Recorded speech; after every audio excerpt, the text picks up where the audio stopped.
दोस्तों, भगवान शिव के बारे में ऐसा कहा जाता है कि भगवान शिव त्रिलोक के आदि और अंत के देवता हैं, जिनके आगे दुनिया की सभी शक्तियां असफल हो जाती हैं। लेकिन क्या आपको मालूम है आखिर भगवान शिव का जन्म कैसे हुआ था? उनकी माता कौन थी और उनके पिता का क्या नाम था? उन्होंने किससे अपनी शिक्षा प्राप्त की थी और किस किस को शिक्षा का दान दिया था? अगर नहीं तो चलिए, क्योंकि इस वीडियो के माध्यम से हम आपके इन्हीं सभी सवालों का जवाब देने वाले हैं, इसलिए प्लीज इसे स्किप किए बिना एंड तक जरूर देखना। दोस्तों, आज सबसे पहले भगवान शिव के जन्म से जुड़ी पहली कहानी यानी शिव पुराण की एक लोकप्रिय कथा के बारे में बताने वाले हैं। शिव पुराण के अनुसार भगवान शिव को स्वयंभू माना जाता है, जिसका मतलब होता है कि भगवान शिव का जन्म स्वयं ही हुआ था।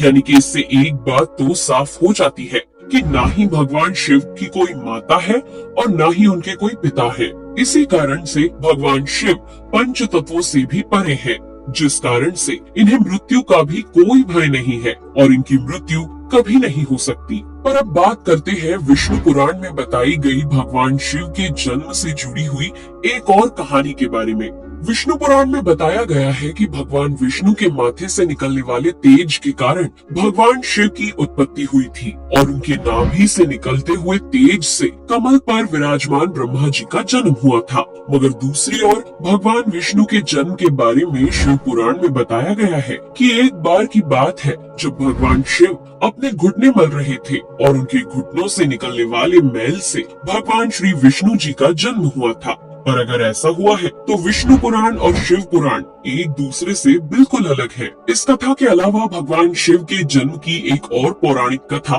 काफी ज्यादा पॉपुलर है, जिसे शायद आपने बड़े बुजुर्गों से सुना होगा। पर अगर नहीं सुना तो आपकी जानकारी के लिए बता दें कि एक बार की बात है जब भगवान विष्णु और परम ब्रह्मा जी के बीच इस बात पर बहस छिड़ गई थी कि आखिर इस संसार में सबसे महान कौन है। और जब भगवान विष्णु और भगवान ब्रह्मा इस बात को लेकर बहस कर रहे थे तो एक जलते हुए खंबे के रूप में महादेव उनके बीच आए थे। दोस्तों, वो दोनों इस रहस्य को नहीं समझ पाए और तभी अचानक से एक आवाज आई जिसने कहा कि जो भी इस खंबे का छोर ढूंढ लेगा वही सबसे महान कहलाएगा।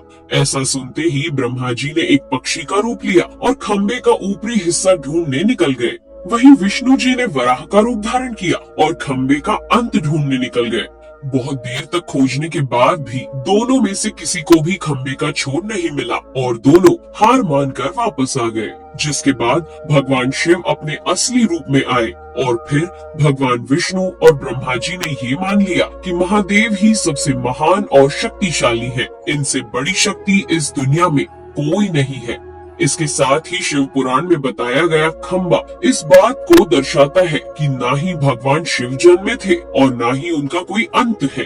और एक कारण तो यही है कि भगवान शिव को स्वयंभू कहा जाता है, यानी भगवान शिव का अंत है ही नहीं, वे अमर हैं।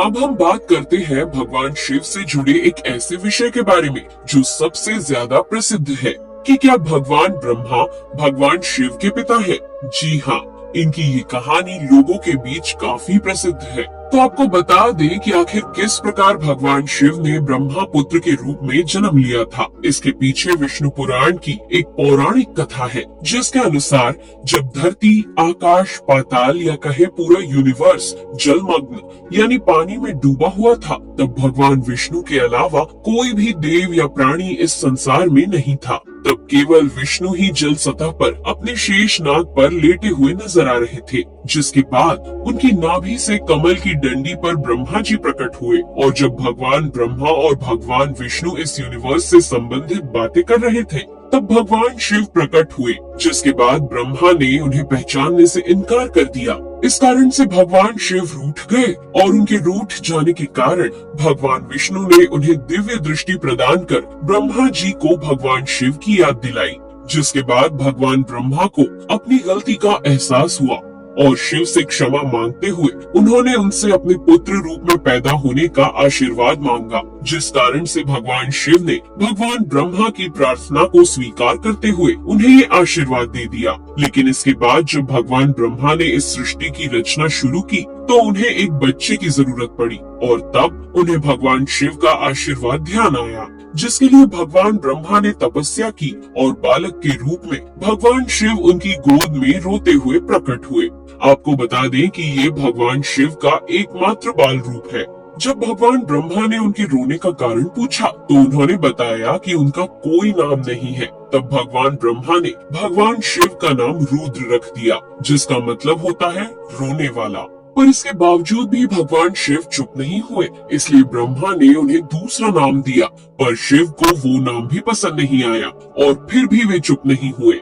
इस तरह शिव को चुप कराने के लिए भगवान ब्रह्मा ने भगवान शिव को 108 नाम दिए थे, जो रुद्र, शर्व, भाव, उग्र, भीम, पशुपति, ईशान और महादेव जैसे नाम थे। और शिव पुराण के अनुसार उनके ये नाम पृथ्वी पर लिखे गए थे। इसके बाद बात आती है श्रीमद् देवी महापुराण की। तो श्रीमद् देवी महापुराण में भगवान शिव की माता और पिता के बारे में बताया गया है। श्रीमद् देवी महापुराण के अनुसार देखा जाए तो एक बार जब भगवान नारद जी ने अपने पिता भगवान ब्रह्मा जी से पूछा कि सृष्टि का निर्माण किसने किया है, साथ ही भगवान विष्णु, भगवान शिव और आपके माता पिता कौन है, तब भगवान ब्रह्मा जी ने नारद जी को त्रिदेवों के जन्म के बारे में बताया। जो बताया वो वाकई चौंका देने वाली बात थी।